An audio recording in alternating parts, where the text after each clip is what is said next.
Bulldogs are at best a 67th ranked team this year, but it's not over for this team, as they do have the foundation for a great situation once they dial these things in.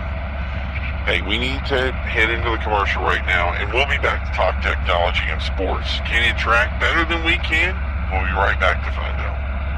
It's good to know someone you can trust when your home gives you a headache. Featuring 24-hour emergency service. From plumbing, heating, drain repair, and cleaning, accurate... Welcome back. We interrupt your regular programming for the special report. We have breaking news tonight of multiple attacks in the countryside which have spilled over into the metro area. These attackers are unresponsive to verbal commands, and police have indicated the attacks are physical in nature, from using fists, hands, and even biting those they attack. Assailants are described as slow-moving, uncoordinated, and displaying a sickly appearance. There's an expectation that they may be under the effects of some sort of drug or illness. The root cause has not been determined. Police warn not to underestimate these attackers and not to engage them directly. Police are setting up a hotline for information regarding what to do should you encounter someone you believe is under the effects of what we can only presume as an illness or drug interaction. This was exacerbated earlier tonight when phone lines became so clogged with callers that service failed and citizens went to social media to request information and assistance. Much of this information was conjecture and incorrect, but still phone lines have since been restored, but conversations have continued online. Media has spread throughout the country. Reports of similar incidents have been reported in Pennsylvania and Ohio, but the true extent of the situation is not fully known at this time, as readers have speculated on the true scope, and some sightings are questionable at best.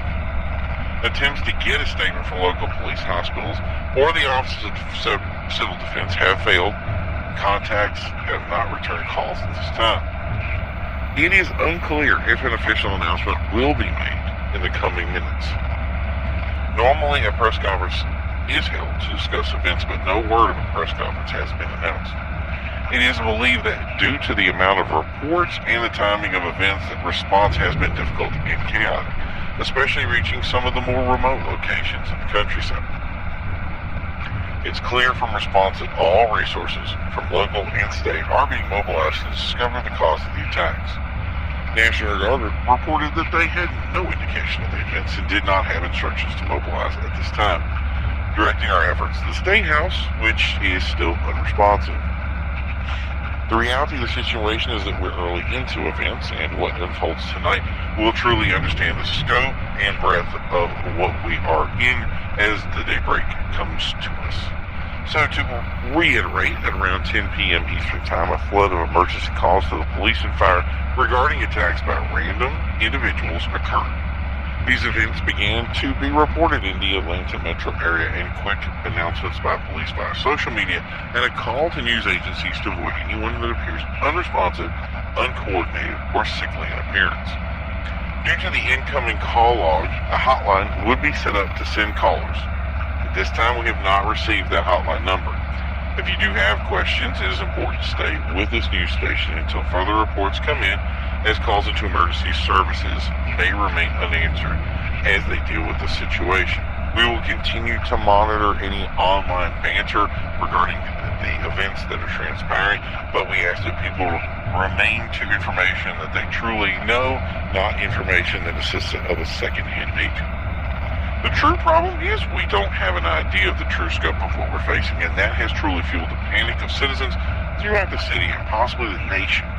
May have made the situation feel much worse than it actually is. Reports of gunfire, sirens, and hospitals being inundated could be highly exaggerated, so it's important that everyone remain calm as we continue to gather this information. Stay tuned to this channel to make sure you are receiving this current information. Remain vigilant of your surroundings and limit the people you come in contact with, but reserve speculation until we can report on the true scope of events. Again, only 2 states have officially reported that these localized attacks are occurring. If you are in a region that has seen increased activity in the last few hours, then remain vigilant and as alert as we continue to gather the information. As this is just in, it has come to our attention that Civil Defense just made an announcement that instructions will be available shortly, and if you believe you are within an infected area, to shelter in place and remain calm and continue to monitor television and radio for further information, as they will be directly in contact with us to make sure to get you any updated information as quickly as possible. That may seem like concerning news as well, but one of the problems we see in events like this is to avoid panic. Radio shows like the War of Worlds caused mass hysteria, and a lot of potential people were hurt. I'm sure they want to avoid that situation. Things are made immensely worse when we're talking real-life events that may have been taken out of context. Even in War of the Worlds, the events were localized and didn't affect the majority of the population, but a certain area where it would have simply been easier to avoid than to believe that the end was nigh, so to speak. So there's no guarantee that you are even in an area that something has happened. We are doing our best efforts currently to provide the information on events. The priority is to find the true size and scale and how to best be aware of it. As people get up to date and start absorbing what's going on, it's going to be important to understand what their daily commute will entail. It doesn't look like things will be cleared up in the near future. As police apprehend suspects, I'm sure we'll start to get to the bottom of what's going on. There has been some truly hyperbolic accusations, and it's important to make sure we can take that information out and zone in on what is actually going on. As we're seeing here, seems to be growing in scope, not shrinking. And the importance is to avoid hysteria. The importance is to remain calm. What we don't want to do is speculate on any of this.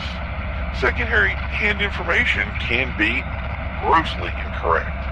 It would be easy to ask if this was an attack or of natural causes, but I think any of that really takes us away from the truth of the events that we are involved in at this time. The truth is that currently we are involved in a situation that we need to be made aware of. We need to remain vigilant, but we do not want to create panic or hysteria. It is important that you have the best possible information provided. And to have that information, it is best to stay here on our channel to make sure that you are getting the correct information. Simply going to an online arena where you're going to hear various input, things of speculation, little or no scientific data or information to back up events may lead you down a unfortunate path, and you may be in an area that isn't infected or is even involved in any situation, and you may take action that may hurt yourself or others. So it's important to make sure that the information you have is correct and accurate. So we ask you to stay here and listen to any news that we have.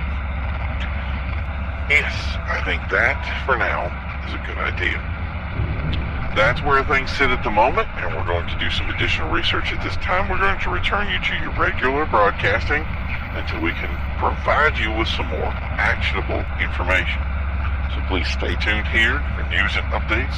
We'll be back momentarily to continue to keep